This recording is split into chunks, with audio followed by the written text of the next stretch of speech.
Welcome everyone. तो आज की वीडियो में हम टॉपिक पढ़ेंगे reaction of ether with halogen acid, जो कि हमने पिछले वीडियो में इसका मैकेनिज्म समझ लिया है। तो आज की वीडियो में हमें क्या समझना है? आज की वीडियो में हमें ये समझना है जब हम ईथर को हैलोजन एसिड के साथ रिएक्ट करते हैं तो मैंने सबसे पहले बताया था कि ऑक्सोनियम केटायन बनता है। अब ऑक्सोनियम केटायन फर्दर फिर किसके साथ रिएक्ट करता है? जो न्यूक्लियोफाइल यहाँ क्रिएट हुआ था वो न्यूक्लियोफाइल ऑक्सोनियम केटायन के स्मॉलर ग्रुप पे अटैक करके अल्कोहल और एल्काइल हैलाइड बनाते हैं। ये सब चीजें मैंने बताई थी और ये मैकेनिज्म जो है ये किसको फॉलो करता है? SN2 को। ये सब बातें मैंने अपने पुरानी वीडियोस में एक्सप्लेन कर रखी है, तो अगर इन्हें समझना है तो पहले वो वीडियो देखो फिर इस बात को समझो। यहाँ पे सिर्फ 3-4 पॉइंट्स है जिसको बस ध्यान देना, उसके बाद ये टॉपिक बिल्कुल क्रिस्टल क्लियर होगा। समझ आया? यहाँ पे उस दिन मैंने सबसे पहले एक बात बोली थी कि अल्कोहल और एल्काइल हैलाइड ये जो दो प्रोडक्ट बन रहे हैं ये इस चीज पे डिपेंड करता है कि जो हमने ईथर ले रखा है उसके ऑक्सीजन के दोनों तरफ ग्रुप कैसे लगे हुए। समझ आया? तो अब मैं सबसे पहले इसी एग्जांपल से समझाती हूँ, ठीक है? अब मैंने यहाँ पे क्या बताया था कि ये जो मैकेनिज्म ये SN2 को फॉलो करता है। SN2 मतलब तुम्हारे दिमाग में आना चाहिए कि स्टेरिक हिंड्रेंस का फैक्टर होगा, ठीक है? स्टेरिक हिंड्रेंस मतलब यहाँ पे ये जो न्यूक्लियोफाइल, ये जो I- हमारे न्यूक्लियोफाइल क्रिएट हुआ है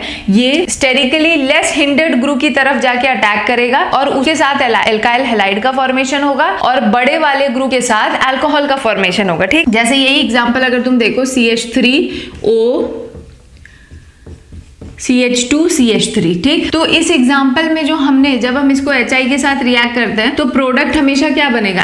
एल्काइल हैलाइड बनेगा और साथ में अल्कोहल बनेगा, ठीक? ये बात मैंने बताई है। अब मैंने क्या बताया कि यहाँ पे क्योंकि SN2 को फॉलो करते हैं, ये मैकेनिज्म SN2 को फॉलो करता है, तो यहाँ पे जो I- यहाँ पे ये जो पूरा रिएक्शन है वो मैंने समझा रखा है। तो मैं यहाँ पे शॉर्ट पे समझा रही हूँ कि जो I- क्रिएट होगा जो न्यूक्लियोफाइल, वो देखो इस ईथर के पास जब जाएगा तो इस ईथर के पास तो दोनों लगे हुए ग्रुप प्राइमरी है, मतलब ये भी प्राइमरी ये भी प्राइमरी। तो जब दोनों ही प्राइमरी आते हैं ऑप्शंस, ठीक? तो प्राइमरी में न्यूक्लियोफाइल हमेशा उसके पास जाके अटैक करेगा जो छोटा ग्रुप होगा। समझ आ रहा है? जैसे ये कौन सा है? ये हमारा मिथाइल है और ये हमारा क्या है? इथाइल है। तो मिथाइल इथाइल में छोटा ग्रुप कौन सा है? मिथाइल। तो I- इसके साथ बॉन्ड बनाएगा, तो इसलिए हमारा एल्काइल हैलाइड क्या बन गया? CH3I। और अल्कोहल किस पोर्शन से बनेगा? CH3CH2OH। समझ आया? तो ये बन गया CH3CH2OH, ठीक? तो जब प्राइमरी है तब तो हालांकि कोई प्रॉब्लम ही नहीं है। ऑक्सीजन के दोनों तरफ अगर प्राइमरी ग्रुप्स लगे तो तुम उससे डिसाइड करो जो छोटा ग्रुप होगा, ठीक? अब मेन यहाँ पे आता है हमारा, अगर क्वेश्चन कुछ ऐसा दिया हो CH3CH3O और इस तरफ लगा है CH3, ठीक? तो अब अगर ऑक्सीजन के दोनों तरफ देखो तो ये कौन सा ग्रुप है? ये 2 डिग्री है और ये कौन सा ग्रुप है? 1 डिग्री है। समझ आया? तो जब ऑक्सीजन के दोनों तरफ कैसे ग्रुप लगे हो, एक 1 डिग्री एक 2 डिग्री, तो हमेशा याद रखना कि ये मैकेनिज्म किसको फॉलो करेगा? SN2 मैकेनिज्म को फॉलो करता है। क्या बोला मैंने? कि जब ऑक्सीजन के दोनों तरफ लगे वाले ग्रुप अगर एक 1 डिग्री होगा एक 2 डिग्री होगा तो ये SN2 को ही फॉलो करेगा। SN2 को फॉलो करने का मतलब क्या है कि जो हमारा I- क्रिएट हुआ था वो ये ग्रुप, भाई ये ग्रुप छोटा है, इसके आसपास सिर्फ 3 हाइड्रोजन लगे, वाइल इस ग्रुप में जब आप देखोगे तो यहाँ पे इसके आसपास 2 बड़े बड़े ग्रुप्स लगे हैं। तो इसीलिए यहाँ पे स्टेरिकली हिंडर्ड ग्रुप होने की वजह से I- का अटैक करना थोड़ा पॉसिबिलिटी कम होता है। तो इस वजह से अगर one of the group is 1 degree and other group is 2 degree around oxygen atom of ether, तो हम हमेशा SN2 को फॉलो करते हैं और प्रोडक्ट हमेशा एल्काइल हैलाइड हमेशा छोटे वाले ग्रुप से बनाते हैं। मतलब हमारा क्या बन जाएगा यहाँ पे प्रोडक्ट? CH3I प्लस साथ में यहाँ क्या बन जाएगा? Alcohol CH3CH3CHOH। तो ये बन गया हमारा अल्कोहल, ये बन गया हमारा एल्काइल हैलाइड और ये हमारा क्या था? आइसोप्रोपाइल मिथाइल ईथर, ठीक? तो ये सारे पॉइंट्स लिख लेना जो मैं पॉइंट बता रही हूँ, ठीक है? मैं उसे लिख के नहीं दे रही बट तुम लोग को ये बात समझनी है, ठीक? अब एक एग्जांपल अगर मैं ऐसा दूं जिसमें एक तरफ कैसा ग्रुप लगा हो 1 डिग्री और एक तरफ 3 डिग्री ग्रुप लगा हो, तब क्या होता है? तो अगर ये बातें समझ चुके हो तो इसे कॉपी कर लो, उस चीज को मैं मैकेनिज्म के साथ एक्सप्लेन करके तब बताऊंगी, ठीक? अब मैं आगे का पॉइंट एक्सप्लेन करूं। मैंने क्या बताया कि अब अगर हम कोई ऐसा एग्जाम्पल लेते, देखो इस तरफ है हमारा CH3 CH3 CH3O और यहाँ पे क्या है CH3। ठीक, तो अब ईथर के ऑक्सीजन में एक तरफ कौन सा ग्रुप लगा है 1 डिग्री, एक तरफ कैसा ग्रुप लगा है 3 डिग्री, तो ये 3 डिग्री है। तो मैकेनिज्म किसको फॉलो करता है, अब हमें इस चीज को समझना है। ठीक है, मैंने बताया था प्राइमरी वाले में देयर इज नो लोचा। प्राइमरी वाले में क्या करना है, जो छोटा ग्रुप है न्यूक्लियोफाइल उसके साथ जाके अटैक करेगा। If one of the group is 1 degree other is 2 degree तो भी SN2 को फॉलो होता है। बट अब अगर एक ग्रुप 1 डिग्री और 3 डिग्री होता है तो मैकेनिज्म जो है वो SN1 को फॉलो करता है। अब इसका रीजन क्या है समझो, देखो हम जब इसको HI के साथ रिएक्ट करेंगे तो ये SN1 को फॉलो करते हैं, मैंने पहले बता दिया। अब इसका रीजन समझो, देखो यहाँ पे क्या होगा, पार्शियल नेगेटिव पार्शियल पॉजिटिव। अब ये ईथर का ऑक्सीजन क्या करेगा, अपना इलेक्ट्रॉन इसको देगा, इसके साथ बॉन्ड बनाएगा, ऑक्सोनियम कैटायन वही सेम चीज। तो यहाँ पे क्या होगा, क्या बनेगा CH3 CH3 CH3O CH3 और H लग गया। ठीक है, अब ऑक्सीजन पे प्लस चार्ज आ गया है। ठीक, अब साथ में यहाँ पे क्या क्रिएट हुआ है I-। हाँ, ये सब मैकेनिज्म में मैंने समझा रखा था। अब एक बात बताओ, तुम्हें पता है कि जब भी ये जो प्रोसेस होता है यहाँ पे, जब ईथर का रिएक्शन हैलोजन एसिड के साथ होता है ना बेटा, तो वहां पे कार्बन ऑक्सीजन का बॉन्ड क्लीवेज होता है। मतलब यहाँ पे या तो ये बॉन्ड टूटेगा या तो ये बॉन्ड टूटेगा। अब खुद समझो, अगर ये बॉन्ड टूटता है, ये बॉन्ड टूटता है, इसका मतलब ऑक्सीजन यहाँ के इलेक्ट्रॉन्स लेके अपने पॉजिटिव चार्ज को हटा रहा है, तो इसका मतलब इस कार्बन पे प्लस चार्ज आ जाएगा। ठीक है, मैं दोनों पॉसिबिलिटी बना के दिखा रही हूँ। ठीक, मैं इसे फर्स्ट कार्बन और इसको सेकंड कार्बन बोल देती हूँ। जब C फर्स्ट और ऑक्सीजन का बॉन्ड क्लीवेज होगा, बॉन्ड क्लीवेज, तो यहाँ पे क्या होगा बताओ, यहाँ पे इस कार्बन पे प्लस चार्ज आ जाएगा, मतलब CH और प्लस चार्ज, मतलब मिथाइल कार्बोकेटायन बना, मिथाइल कार्बोकेटायन बना। ठीक, और ये वाला हिस्सा पूरा क्या होगा, मतलब इस रिएक्शन को अगर आगे समझना चाहते हो तो ये पूरा निकल गया होगा साथ में CH3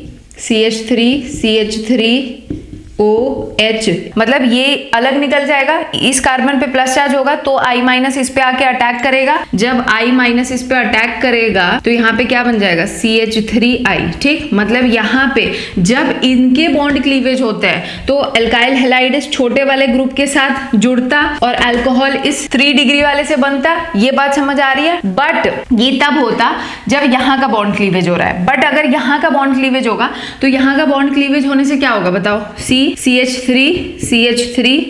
ये हुआ। अब जब ऑक्सीजन यहाँ बॉन्ड क्लीवेज हो और इसके इलेक्ट्रॉन लेके चला जाएगा तो इसका मतलब अल्कोहल वाला इस छोटे अल्काइल ग्रुप से बनेगा और इस कार्बन पे प्लस चार्ज आएगा। आई होप ये समझ आ रहा होगा, थोड़ा ध्यान से समझो। तो यहाँ पे इस पे प्लस चार्ज आ गया, प्लस ये क्या बन गया CH3OH। ठीक, ये बन गया। ठीक, अब ये जो बना है कार्बोकेटायन, यहाँ पे क्या हो रहा है, ये 3 डिग्री कार्बोकेटायन बना है।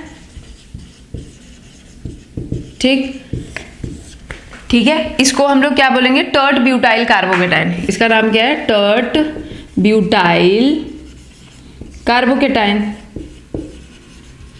ठीक, अब यहाँ पे समझो, ये जो प्रोसेस है ना, मतलब यहाँ पे कार्बन ऑक्सीजन का बॉन्ड क्लीवेज, C2O का यहाँ पे भी क्या हो रहा है, बॉन्ड क्लीवेज। ये जो प्रोसेस होता है ये स्लो प्रोसेस है। ये दोनों ही प्रोसेस चाहे जिसके भी हो, वैसे तो होगा इसका वाला, तो ये प्रोसेस क्या होता है, स्लो होता है, बिकॉज यहाँ पे कार्बोकेटायन का फॉर्मेशन हो रहा है। समझ आ रहा है। तो अब क्या होगा, अब सेकेंड स्टेप में I- आएगा, इस पे अटैक करेगा और हमारा प्रोडक्ट क्या बन जाएगा, CH3I प्लस CH3OH। तो प्रोडक्ट यहाँ 2 बनने के पॉसिबिलिटीज है ना।